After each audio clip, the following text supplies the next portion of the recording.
Kalau seseorang hamba berbuat dosa, satu dosa kecil, tertetes di dalam hatinya titik warna hitam, kelam. Kata ulama hadis begini, maksudnya apa tetesan hitam itu? Dia akan merasa beberapa hari ke depan hidupnya gelap, hidupnya sulit dengan satu dosa kecil. Hidupnya sulit, kelam, banyak pintu-pintu rezeki yang masih tertutup sampai titik hitam itu bersih. Apa kata Ibnu Umar radhiyallahu anhu? Aku mengetahui beratnya dosa kecil yang aku lakukan. Akar dzam, dosa yang paling kecil. Mungkin kita cuma melihat sesuatu yang biasa, mungkin cuma sekedar dengar sesuatu yang tidak disengaja. Saya tahu Allah mengharamkan saya sholat berjamaah subuh di masjid sebulan. Terharamkan dari ibadah gara-gara dosa yang paling kecil bagi dia. Sampai saya kadang-kadang teman-teman sekalian kalau menyimak kisah orang-orang saleh ini menganggap diri kita luar biasa kecil. Saya pernah diajak sama istri saya ke satu tempat, butuh sekali harus masuk di mall. Lalu kemudian saya ambil headset handphone saya pasang di kuping. Sambil saya dengarkan ceramah saya sendiri atau saya dengarkan tilawah. Waktu itu tiba-tiba terlintas di benak saya seperti itu. Sebelumnya subhanallah saya nggak pernah terfikir. Kalau saya masuk ada musik saya pikir ini adalah hal yang biasa. Bukan saya yang putar kok gitu kan. Tapi setelah saya simak kisah-kisah orang soleh ini dan saya fahami makna hadis tadi yang saya sebutkan, ternyata titik noda hitam di dalam hati dari dosa itu walaupun kecil sudah cukup mengharamkan kita dari nikmatnya ibadah yang luar biasa gitu kan. Sampai saya pasang headset tersebut, saya putar. Saya belum menasihatkan istri saya karena saya sendiri juga masih saya sendiri masih butuh itu. Sambil jalan, kemudian selesai belanja kami keluar dari mall, lalu dia tanya, kenapa tadi pakai headset? Saya bilang, bukan tadi kamu dengar musik di sana sini? Dia bilang iya, tapi kan bukan kita yang putar. Saya bilang iya. Ingat, dosa itu seperti segelas racun. Kamu tahu atau tidak tahu itu racun, tetap akan berefek. Saya tidak mau noda iman saya. Betul-betul memang saya rasakan sendiri. Selama ini, subhanallah kalau saya jalan ke mall dan dengar musik pun, begitu pulang berbeda ibadahnya. Ada gangguan di ibadah sholat malam, ada gangguan di bacaan Al-Quran, ada gangguan di ibadah-ibadah yang lain. Dan itu nyata memang, subhanallah. Makin kental kita jaga hubungan dengan Allah subhanahu wa ta'ala, makin jeli kita hati-hati dalam menjaga hubungan dengan Allah, maka makin kental hubungan dengan Allah subhanahu wa ta'ala, makin terasa itu kenikmatan imannya. Makanya syaitan berusaha untuk mengelabui itu. Bagaimana caranya supaya bisa rusak itu? Coba kita simak sekarang kisah, banyak kisah-kisah orang saleh.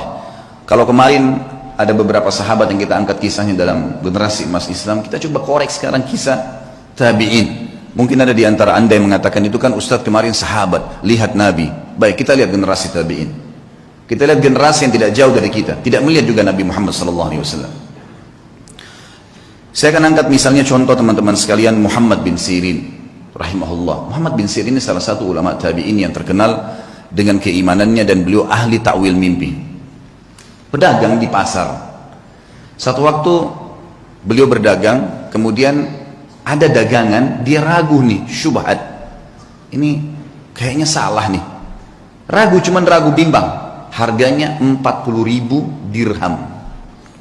Ini luar biasa jumlahnya. Ini bisa mungkin sampai puluhan juta. Mungkin 60-70 juta. Ditinggalin sama dia, nggak jadi transaksi. Dia ragu, kalau sumbernya ini kayaknya haram nih. Tinggalin sama dia. Satu pasar heboh. Padahal cuman dia yang memang punya peluang untuk mendapatkan keuntungan itu. Nggak mau, ditinggalin sama dia. Tersebar berita Muhammad bin Sirin meninggalkan 40.000 dirham. Ini bukan hal yang ringan. Seorang pedagang tahu nih keuntungannya. Baiklah. Besok pagi kejadian, ada satu orang transaksi di tokohnya, berikan uang, gitu kan, kurang 2 dirham. Kurang 2 dirham. Kata Ibnu Sirin, demi Allah, kau belum membayar 2 dirham itu. Kata orang itu, 2 dirham, demi Allah saya sudah bayar. Kata Ibnu Sirin, demi Allah kau belum bayar. Ribut nih. Satu pasar sampai datang. Lihat, ribut dengan 2 dirham. Lalu kata teman-temannya, waktu itu akhirnya orang ini akhirnya membayar 2 dirham. Setelah itu Ibnu Sirin berikan barangnya pergi. Orang-orang pasar tanya, wahai Ibnu Sirin, kemarin anda meninggalkan 40.000 dirham karena syubhat. Sekarang anda bersumpah atas sama Allah kena ngejar 2 dirham. Apa kata Ibnu Sirin? Orang yang mengenal Tuhannya. Ini yang penting teman-teman sekalian. Dia mengatakan, demi Allah saya bersumpah karena saya tidak mau dia makan haram. Karena saya tahu itu haram bagi dia. Dia tinggalkan 40.000 dirham yang bisa dia dapatkan. Kadang-kadang kita, alah nanti aja deh, gitu kan. Gampang nanti baku atur kalau orang kita bilang. Biasa begitu. Tutup mata aja dulu, yang penting sekarang masuk dulu uangnya. Lupa. 1 rupiah sudah cukup membuat Anda masuk rumah sakit sebulan, teman-teman, kalau haram. Hati-hati. Imam Nawawi rahimahullah. Imam Nawawi ini pernah mendengar berita tetangganya kambingnya hilang. Tetangga dia bilang sama dia, kambing saya hilang, nggak tahu siapa yang ambil. Saya udah cari di tempat-tempat yang biasa saya gembalain, nggak ada. Berarti dicuri nih. Imam Nawawi tidak beli kambing 1 bulan. Nggak beli kambing. Semua kambing di pasar yang sudah mentah, yang sudah terpotong atau yang masih hidup, dia tidak mau beli. Sampai dia pastikan kambing tetangganya sudah ada beritanya, mati atau memang dia temukan kembali. Sebulan dia nggak mau beli. Takut nanti kalau yang dia beli itu kambing temannya yang hilang. Saking hati-hatinya menjaga hubungan dengan Allah. Bayangin. Bagaimana dengan keadaan kita, teman-teman? Semua dianggap remeh nih. Dari makanan, dari minuman, dari pakaian, yang penting pakai saja, yang penting makan saja. Subhanallah. Semua ada tanggung jawab nih. Harus hati-hati menjaga hubungan dengan Allah Subhanahu wa ta'ala. Ibnu Sirin ini pernah menasihatin seseorang dengan nasihat yang sangat santun. Orang ini kebetulan mencaci maki Hajjaj bin Yusuf. Kalau teman-teman belum kenal Hajjaj bin Yusuf, orang ini luar biasa jahatnya. Hajjaj bin Yusuf ini terkenal dengan kejahatan, gitu kan. Artinya orang ini suka menyiksa orang, suka mukul orang, gitulah ceritanya, gitu kan. Yang jelas ringkas cerita, Hajjaj bin Yusuf ini dicaci maki oleh seseorang di sebelah Muhammad bin Sirin.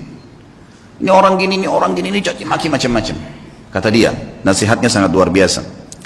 Sah ya ibna akhi, hati-hati dengan ucapanmu wahai saudaraku. Fa innal Hajjaj aqbala ila rabbih. Ketahuilah Hajjaj ini yang sedang kau bicarakan sedang menuju kepada Tuhannya.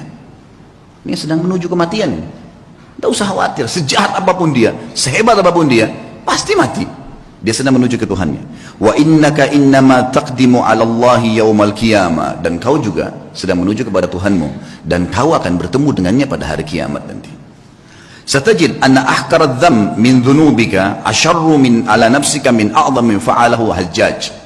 Dan pada hari itu, di hari kiamat, kau akan temukan dosamu yang paling kecil, kau akan lebih khawatir dan lebih takut daripada dosa terbesarnya Hajjaj yang pernah dia lakukan. Dia akan dihukum sama Allah. Tapi nanti hari kiamat kau akan temukan dosamu yang paling kecil adalah sesuatu yang lebih kau takuti daripada dosa terbesarnya Hajjaj. Falikulli imri'in sya'nun yughnih. Ketahuilah, semua orang akan sibuk dengan perkaranya sendiri. Ya. Wa'lam anna Allah azza wa jalla sayakhtassu minal Hajjaj mimman zalamahum. Dan pasti ketahuilah dan yakini Allah akan membalas Hajjaj, ya, orang yang sedang kau bicarakan itu, dari orang-orang yang dia zalimi, tidak tertinggal sedikit pun. Wa yakhtassu lil Hajjaji mimman yadhlimuna. Tapi ingat, Allah juga akan menolong Hajjaj dari orang-orang yang menzalimi dia. Fala tashghilanna nafsaka ba'dal yaumi bisabbi ahad. Oleh karena itu, mulai hari ini berhenti mencaci orang lain. Nasihat yang luar biasa. Karena orang kenal Tuhannya. Orang buruk pun jangan ceritain, tidak usah urus urusannya orang. Sudahlah, gitu kan. Tugas kita kalau kita lihat aib pada diri orang, alhamdulillah nggak ada pada saya. Ya Allah berikan dia hidayah. Cukup, sebatas itu saja. Jangan lebih. Kenapa dia begini? Kenapa dia begitu? Kenapa dia begini? Untuk apa kamu campurin itu? Apa gunanya buat kamu? Ingat, dia akan berhubungan sama kita di hadapan Allah dengan keadilannya Allah. Kezaliman yang dia lakukan sama kita, kita akan ambil. Tapi kezaliman kita pada dia juga dia akan ambil. Gak ada yang tersembunyi hari kiamat.